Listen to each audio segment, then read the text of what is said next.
فأعوذ بالله من الشيطان الرجيم. بسم الله الرحمن الرحيم. ألم تر إلى الذين يزعمون أنهم آمنوا بما أنزل إليك وما أنزل من قبلك يريدون أن يتحاكموا إلى الطاغوت وقد أمروا أن يكفروا به ويريد الشيطان أن يضلهم ضلالا بعيدا. بارك الله لنا ولكم في القرآن العظيم ونفعنا وإياكم بالآيات والذكر الحكيم. اللهم صل على محمد وعلى آل محمد كما صليت على إبراهيم وعلى آل إبراهيم إنك حميد مجيد. اللهم بارك على محمد وعلى آل محمد كما باركت على إبراهيم وعلى آل إبراهيم إنك حميد مجيد.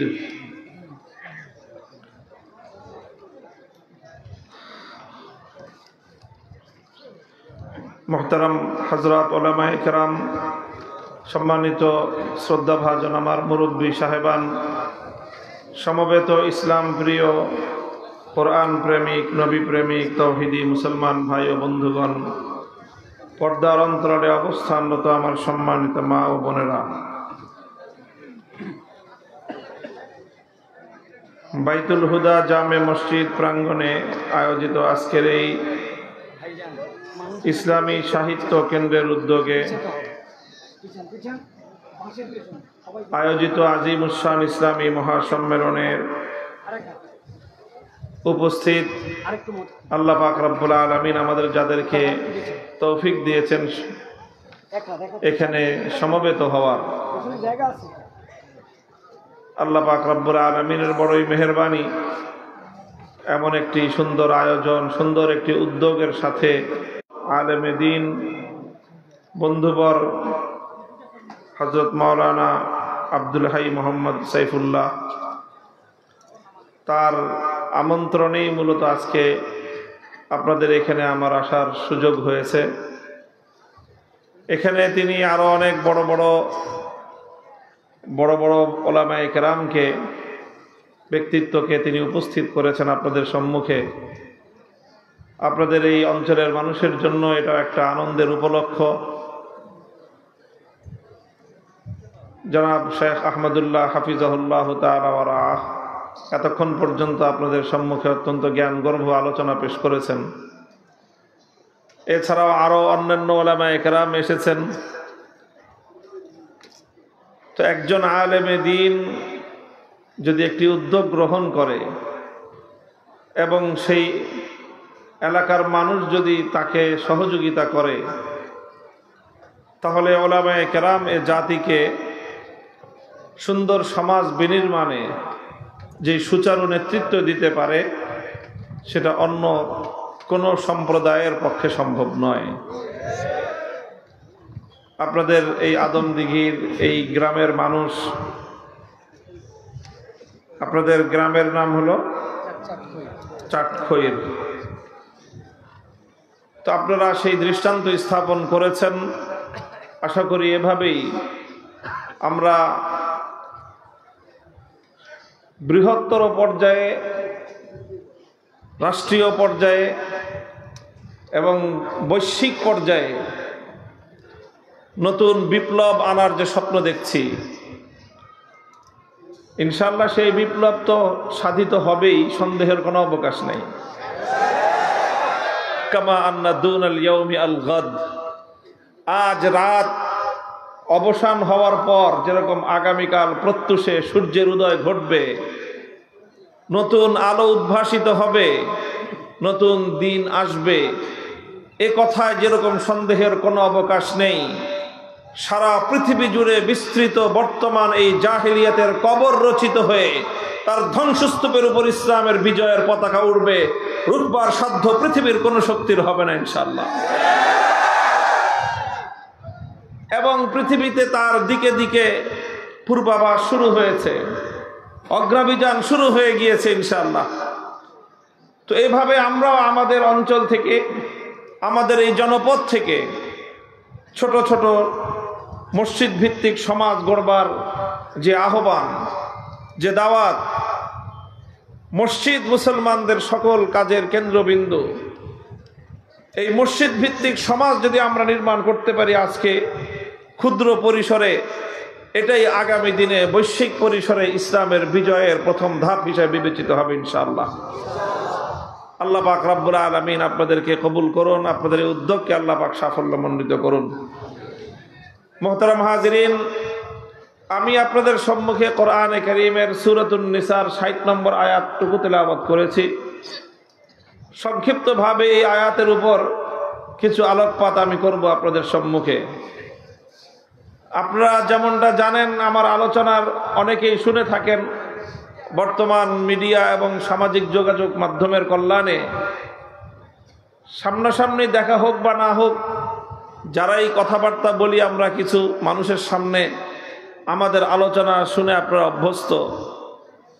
আপনারা জানেন যে একটা বিষয় আমার আলোচনার মধ্যে প্রাধান্য পায়, সেই বিষয়টা হলো রাষ্ট্র এবং রাজনীতি। আমি রাষ্ট্র এবং রাজনীতি নিয়ে কিছু কথা আমার আলোচনার মধ্যে থাকেই, এবং এটা আমি পরিকল্পিতভাবে এবং এটা আমি টার্গেটকৃতভাবেই বলে থাকি, ইচ্ছাকৃতভাবেই বলে থাকি।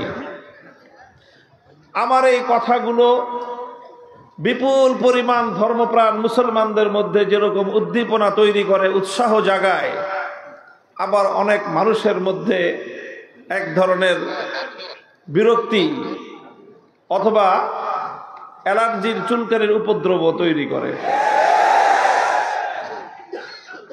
আমাদের সমাজে কিছু মানুষের মধ্যে পশ্চিমা জাহিলিয়াত, ইসলাম বিরোধী পশ্চিমা যে সমাজ ব্যবস্থা, ইহুদিবাদী যে বিশ্ব ব্যবস্থা তৈরি করা হয়েছে, তারা মানুষের মধ্যে, বিশেষ করে মুসলমানদের মধ্যে পর্যন্ত এইরকম একটা মনোভাব সৃষ্টি করতে চেষ্টা করেছে এবং অনেকাংশে তারা সফল হয়েছে।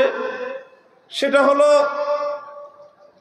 যে কোরআনের কথা বলবেন, ধর্মের কথা বলবেন, নামাজের কথা বলবেন, রোজার কথা বলবেন, হজ যাকাতের কথা বলবেন, পর্দা পশিদার কথা বলবেন, হুজুররা সব কিছু বলবেন, কিন্তু রাজনীতি নিয়ে কোনো কথা বলবেন না। এই যে কথাটা, যে অর্থাৎ রাজনৈতিক বিষয় নিয়ে কোনো কথা বলতে গেলে আলেম ওলামাদের কাছ থেকে রাজনীতির কোনো কথা এক শ্রেণীর মানুষ শুনতে চায় না। শুনতে তো চাইবে দূরের কথা, বলতে চাইলে কণ্ঠ চেপে ধরবার চেষ্টা করা হয়।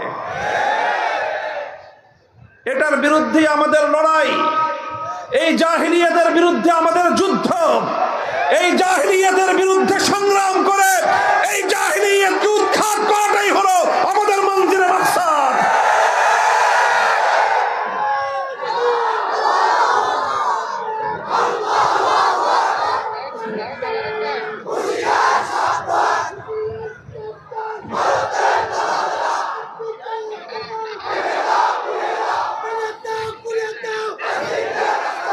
আমরা ইসলামী জীবন ব্যবস্থার প্রতিটি দিক নিয়ে কথা বলবো।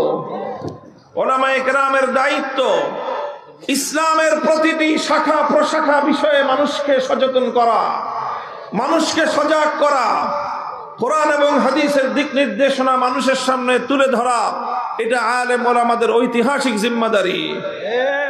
মানুষের ঈমান আকীদা নিয়ে যেমনি ভাবে তারা কথা বলবে, মানুষের ঈমান আকীদায় ত্রুটি বিচ্যুতি দেখা দিলে সেই ঈমান এবং আকীদাকে পরিশুদ্ধ করবার জন্য, মানুষের ঈমান দুরুস্ত করার জন্য মানুষকে কোরআন এবং হাদিসের দিক নির্দেশনা, ঈমান এবং আকীদার কথা তুলে ধরা আলেমদের দায়িত্ব। হালাল হারাম সম্পর্কে মানুষের মধ্যে যখন অসচেতনতা তৈরি হবে, তখন হালাল হারামের ব্যাপারে মানুষকে সজাগ করা আলেমদের দায়িত্ব।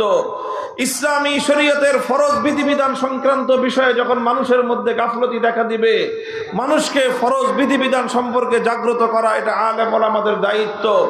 মানুষের মধ্যে যদি আচার আচরণগতভাবে মানুষের মধ্যে পারস্পরিক মুআশারাত এবং মানুষের সামাজিক আচার আচরণের ব্যাপারে যদি ইসলামের বিধিবিধান লঙ্ঘিত হতে দেখা যায়, সেই ব্যাপারে সমাজকে মানুষকে জাগ্রত করা, মানুষকে সচেতন করা এটা আলেম ওলামাদের দায়িত্ব।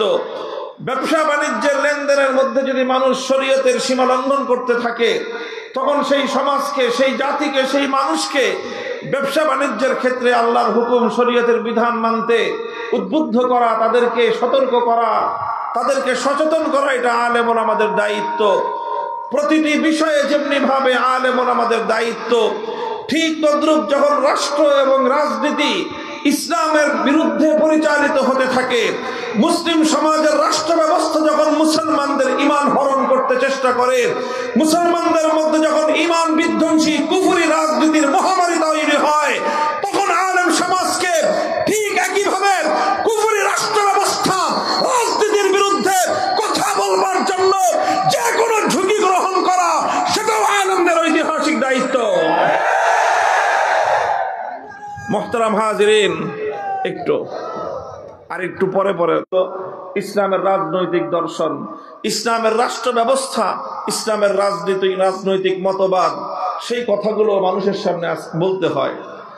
আমার একটা ছোট্ট অ্যানালাইসিস হলো, আমার সিনেমা, নভেল, নাটক ইত্যাদির মাধ্যমে মুসলমানদের ক্ষতি হচ্ছে, তবে মুসলমানদের আমলের ক্ষতি হয়। চুরি, ডাকাতি, ছিনতাইয়ের মাধ্যমে মুসলমানদের ক্ষয়ক্ষতি হয়, মুসলমানদের সহায় সম্পদের ক্ষতি হয়। মাদকের করাল গ্রাস গোটা সমাজকে ছেয়ে নিচ্ছে, মাদকের দ্বারা মুসলমানদের আমল নষ্ট হয়, মাদক গ্রহণ করলে আমল নষ্ট হয়। সমাজে নানা ধরনের শিরকের ভূমিকা পালন করি। আল্লাহ পাক রব্বুল আলামিন এই রাজনৈতিক আক্রমণ থেকে মুসলমানদের ঈমান এবং আমলকে হেফাজত করেন। মুহতারাম হাজিরিন, এই যে একটা রাজনৈতিক পট পরিবর্তন বাংলাদেশে ঘটেছে,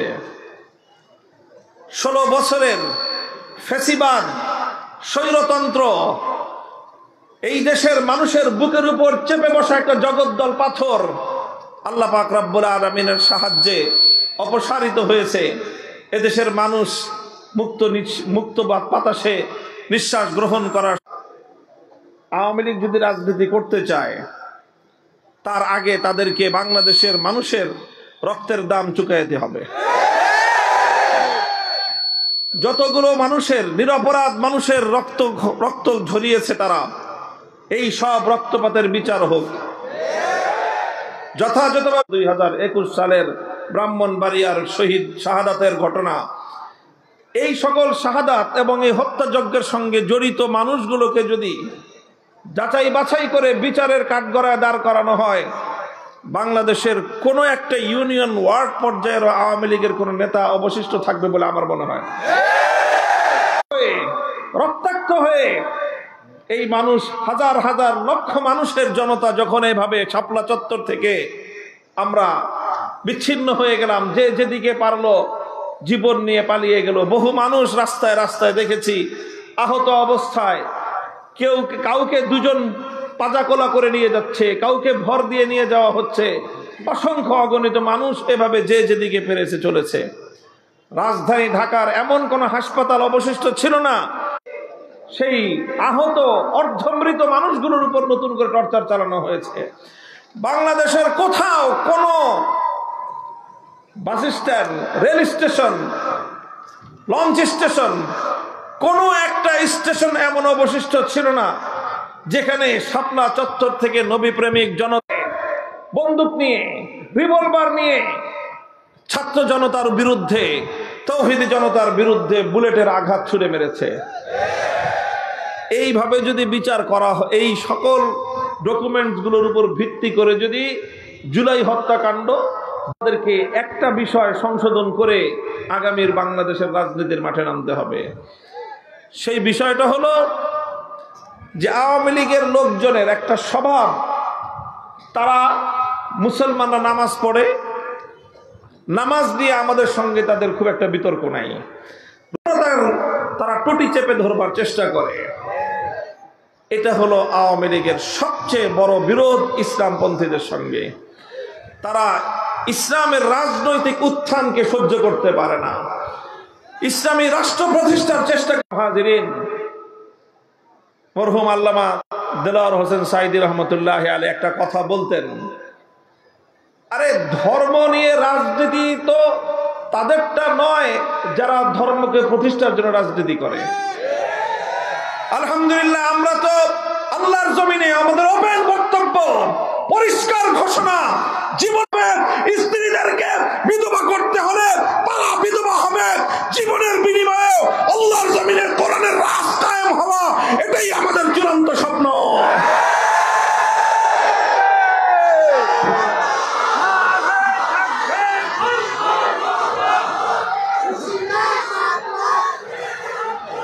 আল্লাহর জমিনকে আল্লাহর আইন দ্বারা আমরা শাসিত, শাসন এবং পরিচালনা করতে চাই। আল্লাহর পক্ষ থেকে আমাদেরকে যে খেলাফতের মহান জিম্মাদারি দেওয়া হয়েছে, সেই খেলাফতের দায়িত্বে সারা পৃথিবীতে আমরা আল্লাহ পাক রব্বুল আলামিনের খেলাফতের সোনালী শাসন ফিরিয়ে আনতে চাই। আমাদের এই কথার মধ্যে কোনো রাগঢাক নাই, কোনো রাগঢাক নাই, কোনো গোপনীয়তার কিছু নাই। এটা আমাদের ওপেন চ্যালেঞ্জ, আমরা এটাই করতে চাই। কাজেই আমরা কোরআনের জন্য জীবন দিতে প্রস্তুত, আমরা কোরআনকে তেলাওয়াত করি, আমরা আল্লাহর, এটা আমাদের স্বপ্ন, এটা আমাদের সাধনা, এটাই আমাদের জীবন, এটাই আমাদের মরণ। কাজেই এটা আমাদের ব্যবসা না, এটা আমাদের জীবন। আল্লাহর কোরআন কায়েম করা, রাজনীতি করা আমাদের ব্যবসা নয়, এটা আমাদের জীবন, এটাই আমাদের সাধনা, এটার জন্যই আমরা বাঁচি, এটার জন্যই আমরা মরতে চেষ্টা করি।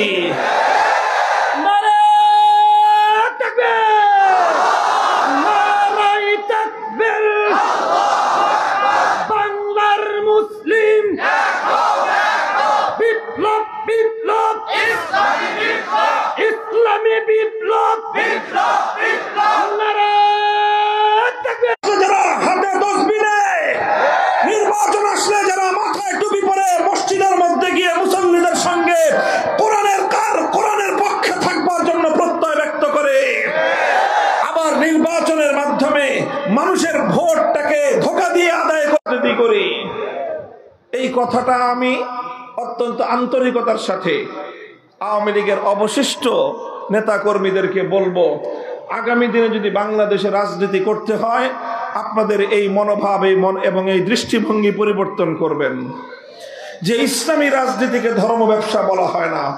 ধর্ম ব্যবসা বলা হয় যারা ধর্ম করে না, যারা ইসলামকে মানে না, অথচ ইসলামকে তারা মানুষের সামনে নিজের অচল মালকে পরিচালিত করবার জন্য, নিজের অবৈধ উদ্দেশ্য চরিতার্থ করার জন্য ইসলামের নামকে যারা স্বার্থ হিসেবে ব্যবহার করে, তারা ধর্ম নিয়ে ধর্মের ব্যবসা করে।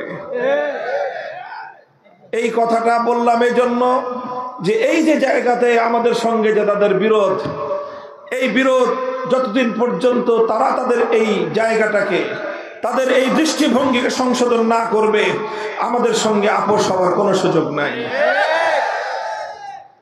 এই প্রসঙ্গে সর্বশেষ কথা হলো, আমার এই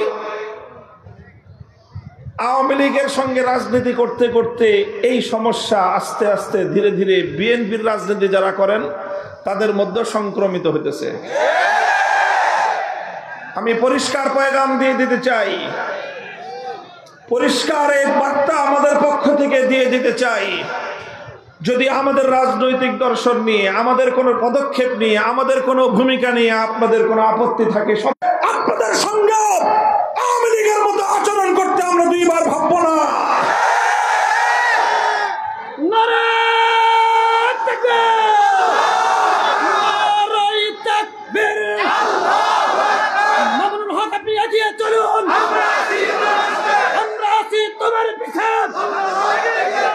বাংলার মুসলিম, দুনিয়ার মুসলিম।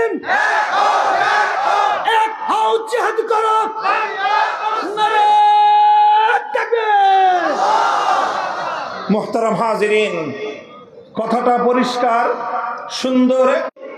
যদি আপনি ইসলামের বিরুদ্ধাচরণ করতে চান, গণতান্ত্রিক দেশে ইসলামের বিরুদ্ধাচরণ করতে পারেন। মনে রাখেন, ইসলামের বিরুদ্ধাচরণ করে কেউ ইসলামের এই আল্লাহর প্রজ্বলিত চাইলে আপনি ইসলামের বিরুদ্ধাচরণ করতে পারেন, কিন্তু ইসলাম প্রতিষ্ঠার রাজনীতিকে ধর্ম ব্যবসা বলে কটাক্ষ করবার চেষ্টা করবেন না। আজ এ কথা শান্ত কণ্ঠে বলছি, মনে রাখবেন, এ দেশে আমরা ধীরে ধীরে আলহামদুলিল্লাহ আল্লাহর কোরআনের প্রতি, ইসলামী অনুশাসনের প্রতি, ইসলামী শাসন ব্যবস্থার প্রতি, খেলাফতের আমরা ইসলামী রাজনীতির আহ্বান সমাজের প্রতিটি মানুষের কাছে পৌঁছে দিতে চাই। সমালোচনা করতে হয় করবেন, ইসলামী রাজনীতিকে ধর্ম ব্যবসা বলে আখ্যায়িত করবার, ইসলামী রাজনীতিকে ধর্ম ব্যবসা বলে কটাক্ষ করার এই আস্পর্ধা বাংলার মাটিতে বেশি দিন বরদাস্ত করা হবে না। ইসলামী রাজনীতির বিরুদ্ধে কেউ যদি কটাক্ষ করে, সরাসরি ইসলামের অবমাননা। কটাক্ষ করলে আল্লাহর জমিনে ইসলামী রাজনীতির প্রবর্তক নবী মুহাম্মদ আরবীর কটাক্ষ এবং অবমাননা করা হয়। সাবধান, হুঁশিয়ার, এটা ঈমানের সঙ্গে জড়িত একটা প্রশ্ন। আল্লাহ পাক রব্বুল আলামিন সকলকে বুঝবার তৌফিক দান করেন। আমি কোরআনে কারীমের যে আয়াত তেলাওয়াত করেছিলাম, সেই আয়াতের আলোচনার দিকে যেতেই পারলাম না। দীর্ঘ আলোচনা আমি করব না। কোরআনিলাত তাগুতি ওয়া ক্বাদ উমিরু আন ইয়াকফুরু বিহি ওয়া ইউরিদুশ শাইতানু আন ইউদিল্লাহুম দালালাম বাঈদা।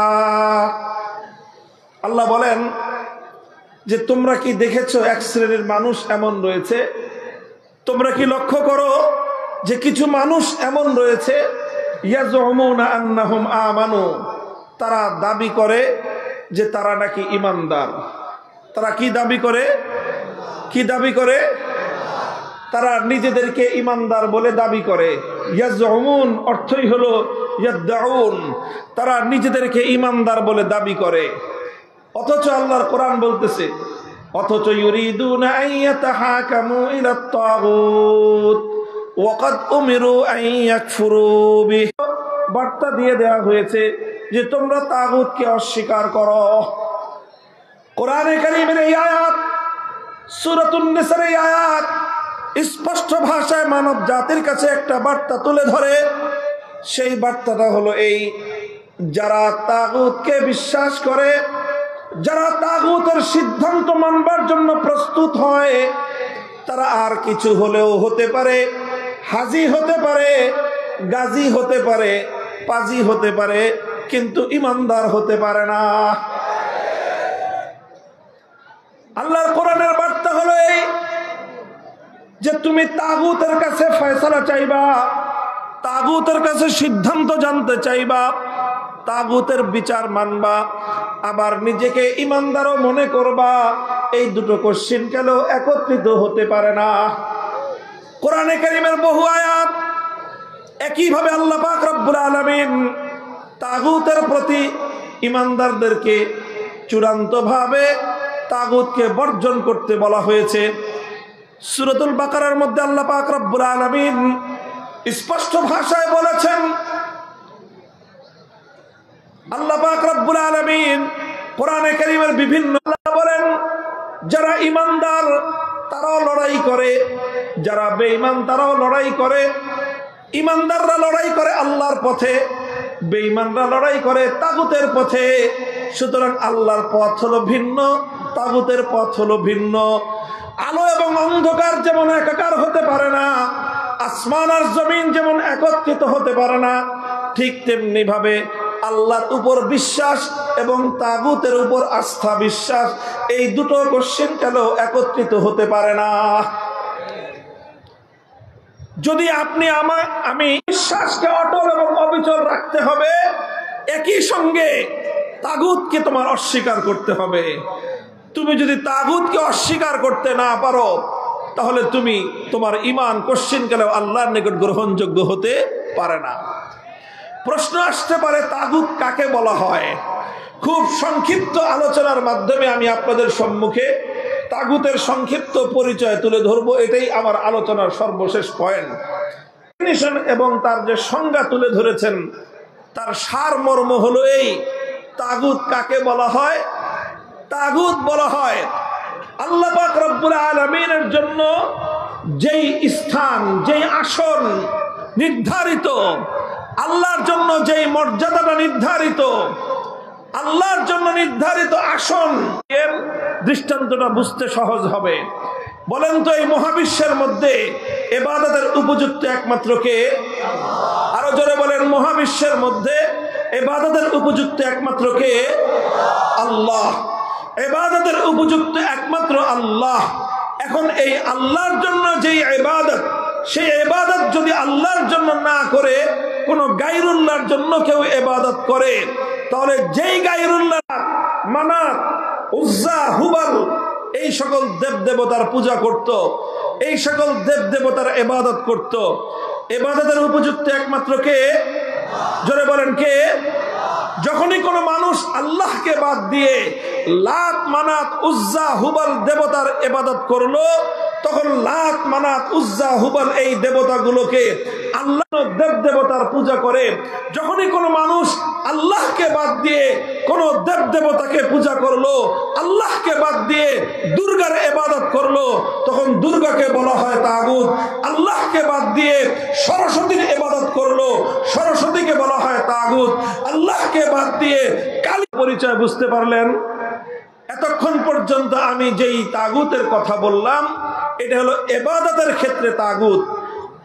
ঈমানের জন্য অপরিহার্য জরুরি বিষয় হলো প্রত্যেকটা মুমিনকে, প্রত্যেক ব্যক্তিকে একত্ববাদ তথা তাওহীদকে বিশ্বাস করতে হবে। তাওহীদ হলো ঈমানের সবচেয়ে গুরুত্বপূর্ণ বুনিয়াদ। ঈমানের সবচেয়ে গুরুত্বপূর্ণ বুনিয়াদ কি বললাম? বলেন কি? তাওহীদ। তাওহীদ মানে কি? একত্ববাদ। তাওহীদ মানে কি? একত্ববাদ। এই একত্ববাদের একটা অংশ হলো তাওহীদ ফিল ইবাদাহ। ইবাদতের মধ্যে আল্লাহর একত্ববাদকে মানতে হবে। ইবাদতের একমাত্র উপযুক্ত কে? জোরে বলেন, ইবাদতের একমাত্র উপযুক্ত কে? ইবাদতের উপযুক্ত একমাত্র আল্লাহকে বিশ্বাস করা, ইবাদতের উপযুক্ত একমাত্র আল্লাহকে স্বীকার করা, ইবাদতের উপযুক্ত একমাত্র আল্লাহ। ঠিক তাওহীদের আরেকটা গুরুত্বপূর্ণ অংশ হলো তাওহীদ ফিল হাকিমিয়াহ। হাকিমিয়াতের অর্থ হলো এই আসমান এবং জমিন সহ মহাবিশ্বের মধ্যে মাখলুকাতের জন্য, সকল সৃষ্টি জগতের জন্য আইন তৈরি করবার, বিধান তৈরি করবার একমাত্র অধিকার কার? চিৎকার করে বলেন, এই মহাবিশ্বের মধ্যে আইন এবং বিধান তৈরি করবার চূড়ান্ত ক্ষমতা একমাত্র কার? এই মহাবিশ্বের মধ্যে ইবাদতের উপযুক্ত একমাত্র কে? ইবাদতের উপযুক্ত যেমন একমাত্র আল্লাহ, ঠিক তদ্রূপ মহাবিশ্বের মধ্যে আইন এবং বিধান তৈরি করবারও একমাত্র অধিকার কার? একমাত্র অধিকার হলো আল্লাহর। ইবাদতের উপযুক্ত একমাত্র আল্লাহ, এটাকে বলা হয় তাওহীদ ফিল ইবাদাহ, ইবাদতের তাওহীদ।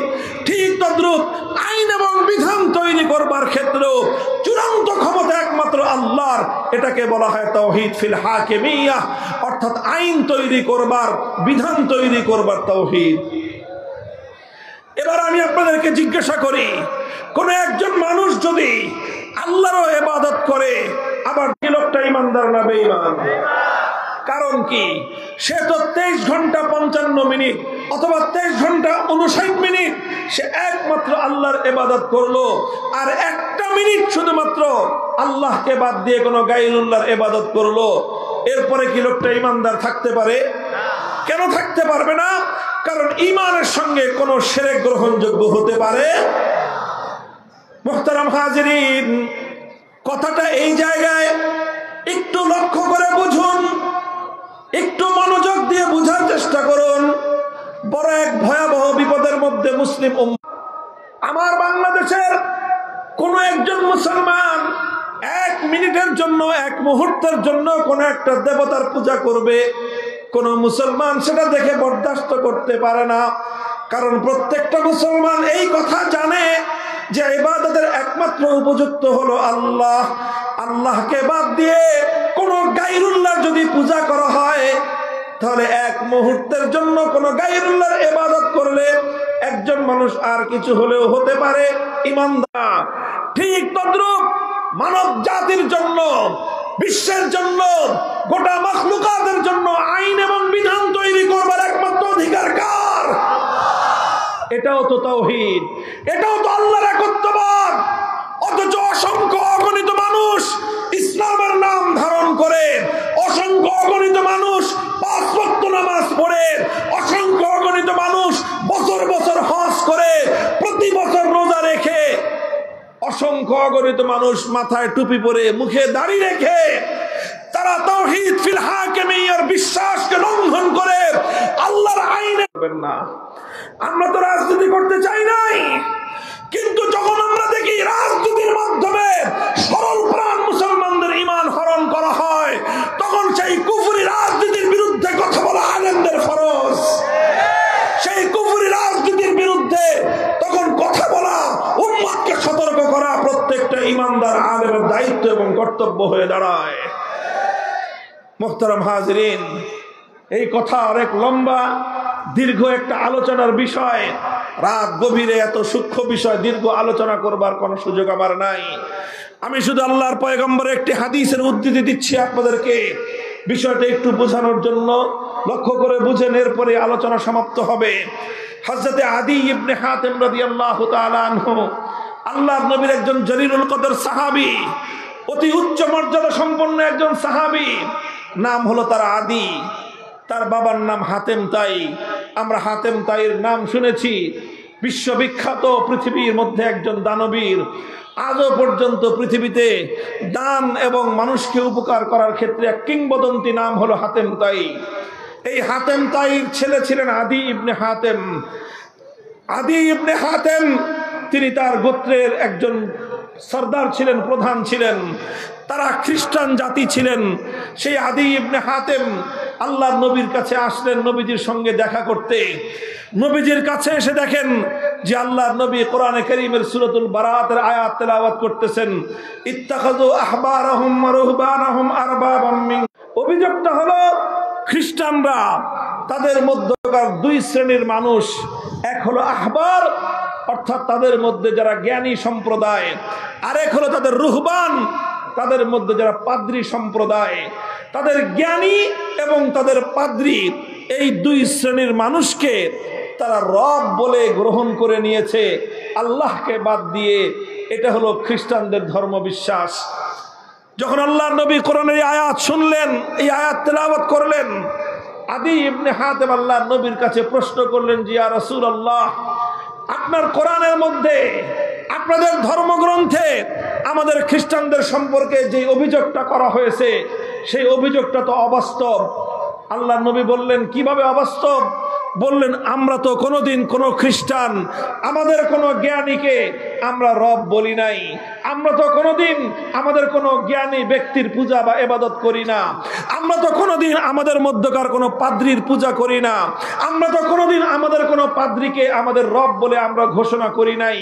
তাহলে আপনি কেন বলছেন যে খ্রিস্টানরা তাদের পাদ্রী এবং তাদের জ্ঞানীদেরকে রব বলে গ্রহণ করে নিয়েছে? এই কথাটা তো খ্রিস্টানদের সম্পর্কে ঠিক নয়। আল্লাহর নবী তখন আদী ইবনে হাতেমকে পাল্টা প্রশ্ন করলেন, হে আদী তুমি জবাব দাও, হে আদী তুমি জবাব দাও যে তোমরা আলাস্তুম হারামতুম মা হারামুহু ওয়া আহলালতুম মা আহাল্লুহু। তুমি আমাকে একটা জবাব দাও, তোমাদের খ্রিস্টানদের মধ্যে এমন কোন রীতি আছে কিনা, আমরা সম্প্রদায়, তোমাদের জ্ঞানীদের, তোমাদের সুশীল সমাজ যখন সেটাকে অবৈধ বলল, আল্লাহ বৈধ বলেছেন, হালাল বলেছেন, তোমাদের সুশীলরা যখন সেটাকে হালাল অবৈধ বলে দেয়, তোমরা সেটাকে অবৈধ বলে মেনে নাও। আবার বিপরীতে আল্লাহ যেটাকে অবৈধ করেছেন, আল্লাহ যেটাকে হারাম করেছেন, তোমাদের জ্ঞানী সম্প্রদায়, পাদ্রী সম্প্রদায় মিলে সেটাকে যখন বৈধ বলে দেয়, তখন তোমরা সেটাকে বৈধ বলে মেনে নাও। এমন বিষয় খ্রিস্টানদের মধ্যে আছে কিনা? তখন আদী ইবনে হাতেম বললেন যে হ্যাঁ ইয়া রাসূলুল্লাহ, এই ধরনের বিষয় তো খ্রিস্টানদের মধ্যে আছে। খ্রিস্টানদের মধ্যে এমন অহরহ ঘটনা ঘটে যখন তাদের আল্লাহ প্রদত্ত কোনো বিধান, আসমানি শরীয়তের কোনো বিধান যখন তাদের পছন্দ হয় না, আল্লাহ যেটাকে বৈধ করলেন এটা তাদের পছন্দ হয় না, তখন তাদের পাদ্রীরা এবং তাদের জ্ঞানীরা মিলে সেটাকে অবৈধ ঘোষণা করে দেয়, আর খ্রিস্টান সম্প্রদায় সেটাকে অবৈধ বলে মেনে নেয়। আবার যখন আল্লাহ যেটাকে অবৈধ করেছেন সেটা তাদের করতে মনে চায়। তুমি মনে রেখো, কোনটা মানুষের জন্য বৈধ হবে, কোনটা অবৈধ হবে, কোনটা আইনসম্মত হবে, কোনটা বেআইনি হবে, সেটা নির্ধারণ করবার চূড়ান্ত ক্ষমতা একমাত্র আল্লাহর। দুনিয়ার কোন মানুষ আল্লাহ পাক রব্বুল আলামিনের কোন বৈধকে অবৈধ ঘোষণা করতে পারে না। আল্লাহর কোন অবৈধকে দুনিয়ার কোন মানুষ বৈধ ঘোষণা করতে পারে না। যে মানুষ আল্লাহর বৈধকে অবৈধ বলবে, যে মানুষ আল্লাহর অবৈধকে বৈধ বলবে, সে সরাসরি আল্লাহর সঙ্গে টক্কর দিল, সে আল্লাহর সঙ্গে বিরোধ করলো। এই পৃথিবীতে সে হলো সবচেয়ে বড় তাগুত। মুহতারাম হাজিরিন, বড় দুঃখ এবং পরিতাপের বিষয় হলো এই যে 1 মিনিটের জন্য আল্লাহর জায়গায় কোনো গায়রুল্লাহর ইবাদত করলে কোনো মানুষ ইমানদার থাকতে পারে না। এই কথা সবাই মানে, এই কথা সবাই বিশ্বাস করে। অথচ আজ পাশ্চাত্য রাজনীতি আমাদের সমাজের মধ্যে এমন এক ভয়ঙ্কর রাজনৈতিক দর্শন চাপিয়ে দিয়েছে, যেই রাজনৈতিক দর্শনের মাধ্যমে সমাজের কিছু নির্বাচিত মানুষ কোন একটা সংসদে বসে অথবা কোন একটা মন্ত্রণালয়ে বসে, মন্ত্রী পরিষদের বৈঠকে বসে আল্লাহর কোরআনের অসংখ্য আইনকে তারা পরিবর্তন করে দিচ্ছে, আল্লাহর কোরআনের বিধানকে তারা পরিবর্তন করে দিচ্ছে। আর হাজার হাজার লক্ষ লক্ষ মানুষ টুপি পরে নামাজ পড়ে, অথচ আল্লাহর কোন আইনকে যখন পরিবর্তন করে দেয়া হয় তখন তারা সকলেই সেই মানুষের বানানো আইনকে আল্লাহর আইনের পরিবর্তে তারা মেনে নেয়। ও দোস্ত, পৃথিবীতে এর চেয়ে বড় শিরক আর কিছুই হতে পারে না। মুহতারাম হাজিরিন, আখেরি পয়গাম আপনাদের কাছে এটাই বলতে চাই, পৃথিবীতে মুসলমানদের মধ্যে অভিশাপ ছিল না। 600 বছর পর্যন্ত পৃথিবী মুসলমানরা শাসন করেছে। কোনদিন কোন উত্তরসূরি সেই বর্বর তাতারি মঙ্গোলীয়রা যখন মুসলমানদের বাগদাদকে ধ্বংস করে, মুসলমানদের এলাকাগুলোকে দখল করে নেয়, সেই এলাকায় সর্বপ্রথম তারা আল্লাহর আইন উৎখাত করে আল্লাহর আইনের পরিবর্তে চেঙ্গিস খানের বানানো আইন দিয়ে তারা সমাজকে শাসন করতে আরম্ভ করে। সর্বপ্রথম মুসলমানদের উপরে অভিশাপ চাপিয়ে দেয় কারা? মঙ্গোলীয় তাতারিরা। যখন এই অভিশাপ মুসলমানদের উপর চেপে বসে, এই বিপদ যখন মুসলমানদের উপর চেপে বসে, মুসলমানদের আলেম সমাজ, মুসলমানদের নেতৃত্ব উৎখাত করার জন্য তারা অবিরাম সংগ্রাম করেছেন। শাইখুল ইসলাম ইবনে তাইমিয়া রাহমাতুল্লাহ আলাইহি, যার নাম আজ উচ্চারণ করা হয় আরবে এবং আজমে, যেই শাইখুল ইসলাম ইবনে তাইমিয়ার নাম উচ্চারণ না করে দুনিয়ার মুসলিম উম্মাহ এক কদম সামনে চলতে পারে না। সেই ইবনে তাইমিয়া রাহমাতুল্লাহ আলাইহি তার জীবদ্দশায় এই তাতারিদের মোকাবেলা করতে গিয়ে জীবনের দীর্ঘ একটা সময় কারারুদ্ধ থেকেছেন। 6 বার তিনি কারারুদ্ধ হয়েছেন। কারাগারের অন্ধকার প্রকোষ্ঠে তার জীবনের গুরুত্বপূর্ণ সময়, অধিকাংশ সময় অতিক্রান্ত হয়েছে। সব জুলুম সহ্য করেছেন, সমস্ত ত্যাগের কোরবানি হাসি মুখে বরণ করে নিয়েছেন, কিন্তু আল্লাহর আইনের পরিবর্তে মানুষের বানানো আইনকে এক মুহূর্তের জন্য মেনে নেন নাই। মুসলমানদের সালতানাতে ওসমানিয়া এবং এই ভারতবর্ষের মোগল সাম্রাজ্য সময় পর্যন্ত আইন চলতো একমাত্র কার?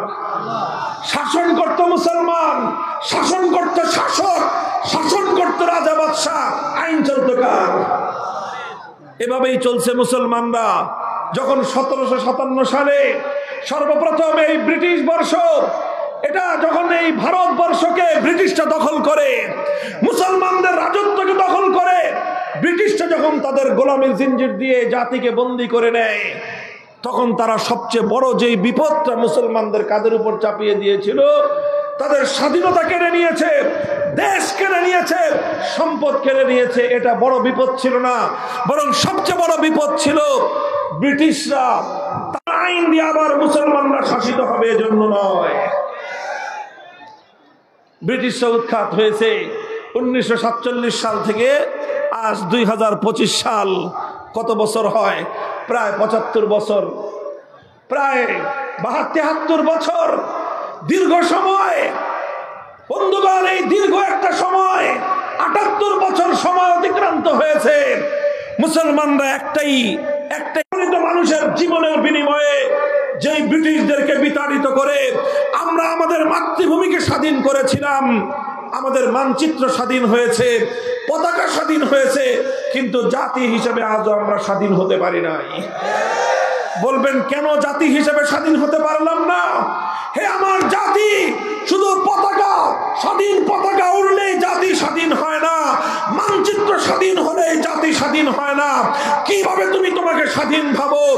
আজও তোমার দেশের আদালত পরিচালিত হয় আল্লাহর কোরআনের আইন অনুযায়ী নয়, ব্রিটিশ প্রবর্তিত আইন অনুযায়ী। তুমি কিভাবে তোমার ব্যবস্থা দিয়ে আজও তোমার দেশ পরিচালিত হয়? আজও তোমার দেশের অর্থনীতি আল্লাহ প্রদত্ত অর্থ ব্যবস্থা দিয়ে চলে না, আজও তোমার অর্থনীতি ব্রিটিশ প্রবর্তিত সুদ ভিত্তিক অর্থ ব্যবস্থা দিয়েই পরিচালিত হয়। যে দেশের অর্থ ব্যবস্থা ব্রিটিশ প্রবর্তিত, যে দেশের শিক্ষা ব্যবস্থা ব্রিটিশ প্রবর্তিত, যে দেশের শাসন ব্যবস্থা ব্রিটিশ প্রবর্তিত, যে দেশের আইন ব্রিটিশ প্রবর্তিত, তাদের মানচিত্র স্বাধীন হতে পারে, পতাকা স্বাধীন হতে পারে, সে জাতি আজও স্বাধীনতা পায় নাই। একবার 1947 সালে স্বাধীনতা পেয়েছিলাম ব্রিটিশের গোলামীর শেকল থেকে, আরেকবার 71 সালে স্বাধীনতা পেয়েছিলাম পশ্চিম পাকিস্তানি স্বৈরাচারী খান পাঠানদের জুলুমের হাত থেকে, আবার 2024 সালে নতুন স্বাধীনতা পেয়েছি যুগের নব্য লেডি ফেরাউনের জুলুম এবং স্বৈরতন্ত্র থেকে। তবে শেষ যেই কথাটা, এই 3 স্বাধীনতার পরেও আজও আমরা পরিপূর্ণ স্বাধীনতা পাই নাই। বলবেন হুজুর 3টে স্বাধীনতা পাইলাম এরপরে পরিপূর্ণ হয় নাই। আমি বলবো না, আজও আমরা পূর্ণ স্বাধীন হই নাই। মুসলমান, আমরা স্বাধীন, পূর্ণ স্বাধীন হব যেদিন আমার এই স্বাধীন মুসলমানের মাটি থেকে মানব রচিত সমস্ত আইন, সমস্ত শাসন তন্ত্র মন্ত্রকে বঙ্গোপসাগরে ভাসিয়ে দিতে পারবো। ইসলামী বিপ্লব হয়েছে? আমি বলবো যে না, জুলাই আগস্টে ইসলামী বিপ্লব হয় নাই, তবে ইসলামী বিপ্লবের পূর্বাভাস দেখা দিয়েছে।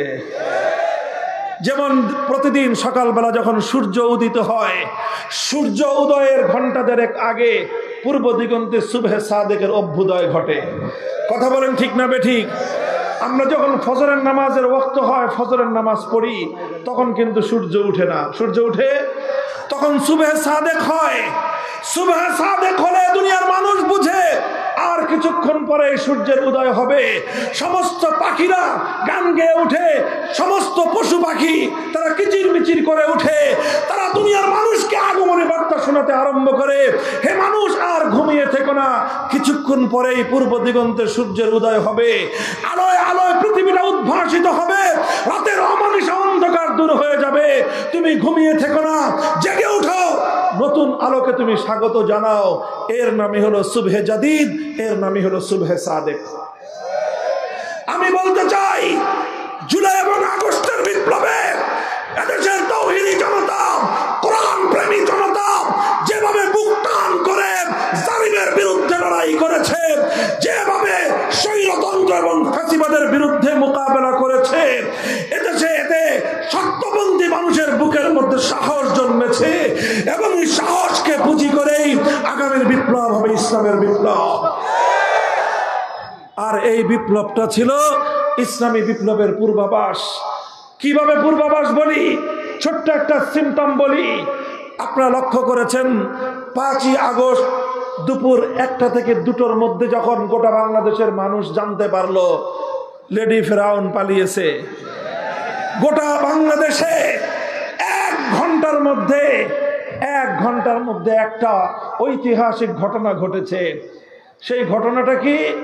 টেকনাফ থেকে তেতুলিয়ায় ভাস্কর্য নামে মুসলমানদের জনপদে যত মূর্তি বানানো হয়েছিল, 1 ঘন্টার ব্যবধানে একটা মূর্তিও আস্ত থাকে নাই। সেটা যত দুর্ভেদ্য জায়গাতেই হোক না কেন, হাইকোর্ট, সুপ্রিম কোর্ট থেকে শুরু করে সেনানিবাস পর্যন্ত, রাজপথ থেকে শুরু করে অন্যদিকে একটা পাড়া এবং মহল্লার রাস্তার মোড় পর্যন্ত ভাস্কর্য নামক মুসলিম জনপদের শিরকের আখড়া সমস্ত মূর্তি ভেঙে গুড়িয়ে দেওয়া হয়েছে।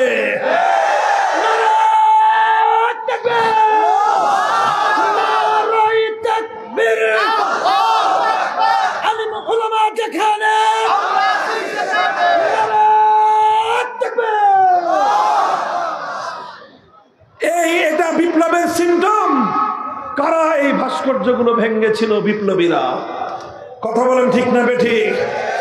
এ থেকে স্পষ্ট একটা বার্তা পাওয়া যায়। এখানে আবার কেউ এটা ভুল বুঝবেন না, আমরা কোনো হিন্দুদের মন্দিরের মূর্তি ভাঙি নাই। কথা বলেন ঠিক না বেঠিক? কোন হিন্দুদের সংখ্যালঘুদের মন্দির, তাদের বাসা বাড়িতে রক্ষিত কোন একটা মূর্তির গায়ে ফুলের টোকাও দেওয়া হয় নাই। আবার মুসলমানদের জনপদে বানানো কোন ভাস্কর্য নামক মূর্তি একটা আস্ত রাখা হয় নাই। এই জায়গাটা থেকে ইসলামের সৌন্দর্য এবং ইসলামের বিধান পরিষ্কার হয়। মুসলমানরা নিজেদের জনপদে কোন মূর্তিকে বরদাস্ত করে না, কিন্তু অন্য ধর্মাবলম্বীদের ধর্মীয় কোন সংস্কৃতির উপর একটা ফুলের টোকাও দেয় না। এটাই হলো ইসলামের সাম্প্রদায়িক সম্প্রীতির নজির। কথা বলেন ঠিক কিনা? আজ আবার স্পষ্ট পয়গাম, আমরা একথাই বলতে চাই, আমরা বাংলার মাটি থেকে, শাহজালালের পুণ্যভূমি থেকে, শাহ মাকদুমের বাংলার মাটি থেকে শিরকের সমস্ত আখড়া যেভাবে আমরা উৎখাত করেছি, ইনশাআল্লাহ আগামীর একটা বিপ্লব হবে। সেই বিপ্লব হবে আল্লাহর জমিনে মানব রচিত সমস্ত আইনকে উৎখাত করে আল্লাহর কোরআনের আইন এদেশে বিজয়ী করা হবে, বিজয়ী করা হবে, বিজয়ী করা হবে ইনশাআল্লাহ।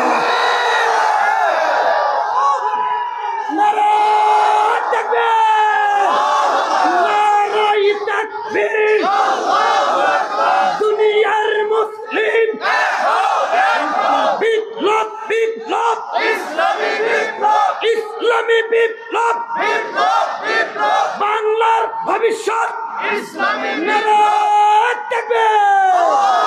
মুহতারাম হাজিরিন, আমরা আপনাদের কাছে এই পয়গাম পৌঁছে দিতে চাই, আপনারা এভাবে মসজিদ ভিত্তিক সমাজ তৈরি করুন। মুসলমানদের মার্কাজ হবে মসজিদ, মুসলমানদের সংস্কৃতি হবে মসজিদ কেন্দ্রিক, মুসলমানদের প্রতিটি কেন্দ্রের মূল কেন্দ্রবিন্দু হবে মসজিদ।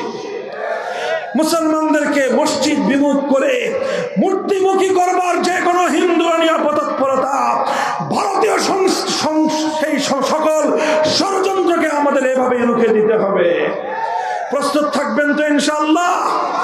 যেভাবে ফ্যাসিবাদকে বাংলার মাটি থেকে উৎখাত করা হয়েছে, যেভাবে ছোট ছোট স্বাধীনতা এনেছি, চূড়ান্ত স্বাধীনতা আনবার জন্য আল্লাহর কোরআনকে আল্লাহর জমিনে চূড়ান্তভাবে বাস্তবায়ন করবার জন্য যদি আমাদের রক্ত দিতে হয়, রক্ত দিতে হবে, জীবন দিতে হলে জীবন দিতে হবে, শাহাদাতের নজরানা দিতে হলে শাহাদাতের নজরানা দিতে হবে।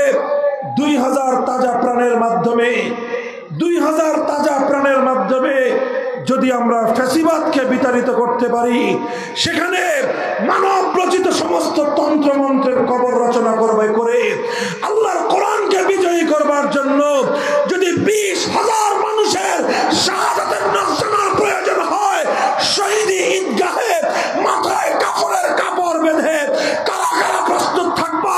হাত তুলে খোদার কাছে শপথ করো।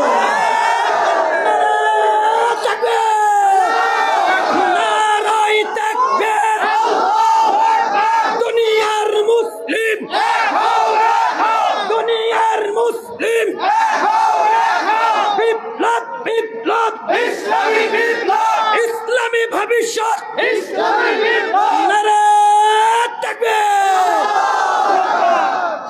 এগুলো শুধু মুখের কথার কথা না, শপথ, অঙ্গীকার। কার সাথে? কার সাথে? আল্লাহ পাক রব্বুল আলামিন আমাদের শপথ বাস্তবায়ন করার, এই অঙ্গীকার রক্ষা করার তৌফিক দান করুন। আমাদের এই প্রাণ প্রিয় মাতৃভূমি, এটা আল্লাহর কোরআনের বাগান হোক, এই মাতৃভূমিতে আল্লাহর কোরআনের রাজ কায়েম হোক, আল্লাহর কোরআনের শাসন দ্বারা আমরা সকলেই শাসিত হই। সেই সোনালী দিনের স্বপ্ন রেখে, আহ্বান রেখে আমি আমার কথা শেষ করলাম। আল্লাহ পাক রব্বুল আলামিন আজকের এই মাহফিলকে কবুল করুন। ওয়া আখিরু দাওয়ানা আলহামদুলিল্লাহি রাব্বিল আলামিন। একটু দোয়া করুন। সুবহানাল্লাহি ওয়া বিহামদিহি সুবহানাল্লাহিল আযীম। আল্লাহুম্মা সাল্লি আলা মুহাম্মাদিন ওয়া আলা আলি মুহাম্মাদ কামা সাল্লাইতা আলা ইব্রাহিম ওয়া আলা আলি ইব্রাহিম ইন্নাকা হামিদুম মাজিদ। يا حي يا قيوم برحمتك نستغيث أصلح لنا شأننا كله ولا تكلنا إلى أنفسنا طرفة عين إله العالمين رب العالمين يا الله